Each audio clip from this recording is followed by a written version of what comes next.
was a slow Monday evening, the kind where the clock ticks louder than the customers' voices. My name's Ethan, and I run a small corner grocery store my father built 30 years ago. It's not fancy, but it's the kind of place where people still know each other's names. That night, I was restocking shelves, half listening to an old country song playing from the dusty radio behind the counter. That's when the door creaked open and a boy slipped inside, small, maybe 12 or 13. He moved differently, too cautious, too quiet. I'd seen enough people to sense when something wasn't right. He wandered near the back aisle, glancing around like he was afraid to be seen. My gut told me to keep an eye on him. When he thought no one was watching, his hand darted out quick, practiced, grabbing a packet of bread and tucking it inside his oversized jacket. Then he reached for an apple. My chest tightened. He wasn't just stealing, he was hungry. I could see it in his shaky fingers, in his hollowed cheeks, in the kind of fear that isn't about getting caught but about surviving. I froze behind the counter, torn between anger and pity. I wanted to shout, "Hey!" but something stopped me. He wasn't a troublemaker, he was a kid trying to eat. Still, it was theft. My father's voice echoed in my head, "You work hard, you protect what's yours." But I couldn't shake the image of that hunger in his eyes. It wasn't mischief, it was desperation. I took a deep breath and stepped out from behind the counter. The boy froze when he saw me, his hands trembling so hard the apple nearly slipped. His eyes met mine, wide, terrified, but behind the fear there was shame.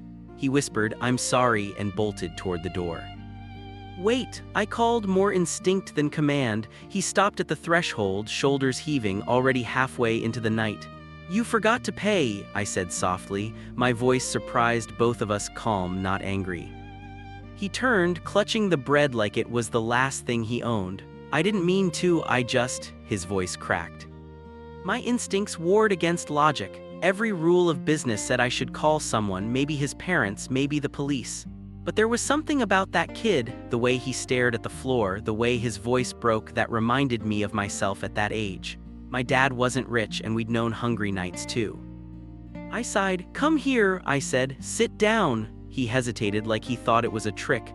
Then he shuffled closer, guarding the bread. I slid a plate toward him, a sandwich I hadn't eaten yet. "You can steal that too if you want," I said, forcing a smile. He blinked, confused. Then slowly, carefully, he sat down and took a bite. Not greedily, just enough to stop the shaking. That first bite hit me harder than I expected. Kindness, I realized, doesn't always look heroic. Sometimes it's just letting someone eat without judgment. When the boy finally stopped eating, he whispered a quiet "thank you." His voice was rough, the kind of sound you only make when talking hurts. "What's your name?" I asked. "Liam," he said, barely audible. "Where are your parents, Liam?" He hesitated. "Mom works nights at the diner, Dad's not around." He looked away, fiddling with the crust of the sandwich. "We were supposed to have dinner yesterday, but she stayed late. I just wanted something for my little sister. She's 7. She cries when she's hungry." That sentence hit me like a punch. I imagined my younger self, my mother doing double shifts, me sneaking crackers for my brother when we couldn't afford groceries. Suddenly, Liam wasn't a thief. He was a reflection of who I used to be.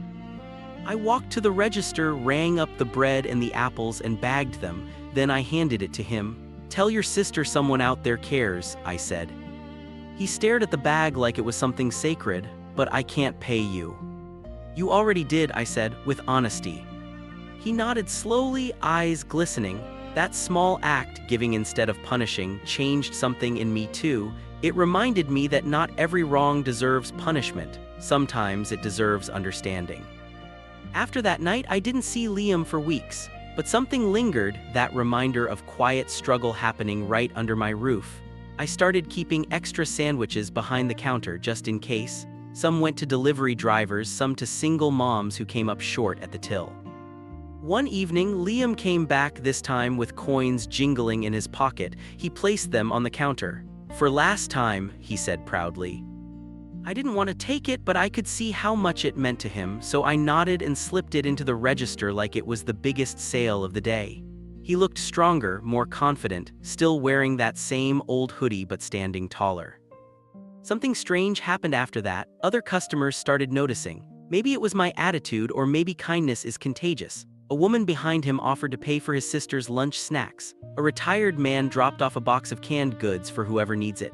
The store, once just shelves and prices, became a quiet lifeline for people trying to hold on. It wasn't charity, it was community. Sometimes all it takes is one small gesture to reopen a door that's been shut too long. One afternoon, a tired-looking woman walked in. She wore a diner uniform and carried exhaustion like extra weight. "Are you Ethan?" she asked. "Yes, ma'am." She hesitated, eyes glossy. "I'm Liam's mother, he told me what you did." I tried to brush it off, but she insisted. "You treated my son with kindness when he needed it most. You could have called someone. Thank you for seeing the good in him." Her voice cracked mid-sentence and I felt my throat tighten. I handed her a small paper bag with fresh bread and milk. "For both of you," I said. She tried to pay, but I shook my head. "Let's call it even. Someday maybe you'll do the same for someone else." She nodded slowly, tears sliding down her cheeks. Before she left, she said something I'll never forget. "You didn't just feed my kids, you reminded me that we're not alone."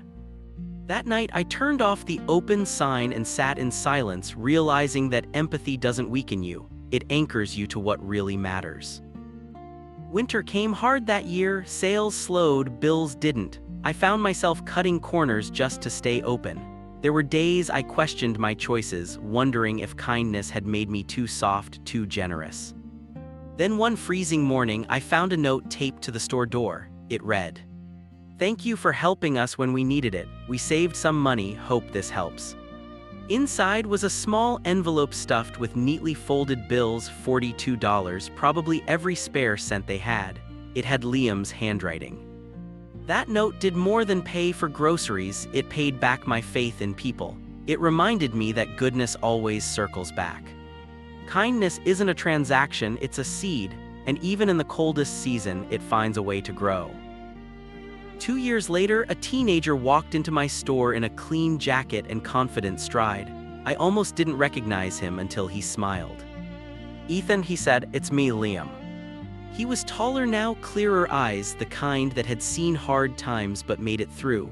"I got a part-time job at the diner. Mom's doing better too. I wanted to thank you for everything." I couldn't find words. All I managed was, "You look good, kid." He laughed. "Mom said you saved us, but I think you just reminded us to keep going."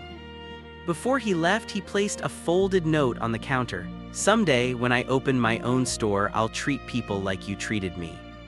When he walked out into the afternoon light, I realized the real miracle wasn't feeding a hungry child, it was watching kindness grow into something stronger. I've come to believe life gives us moments that test not just our patience but our humanity. That night years ago, I could have chased a starving boy into the dark, written him off as another statistic. Instead, I paused long enough to see his pain. That decision changed both our lives. My store still struggles sometimes, but it's no longer just a business. It's a place where people pay it forward, where kindness circulates like currency, where no one leaves with an empty stomach if I can help it. Kindness doesn't always roar. Sometimes it whispers quietly across a counter between two people who understand what it means to struggle. If there's one lesson I've learned, it's this: you never lose by being kind, even when it costs you something. Because sometimes the real profit isn't in what you sell. It's in what you give.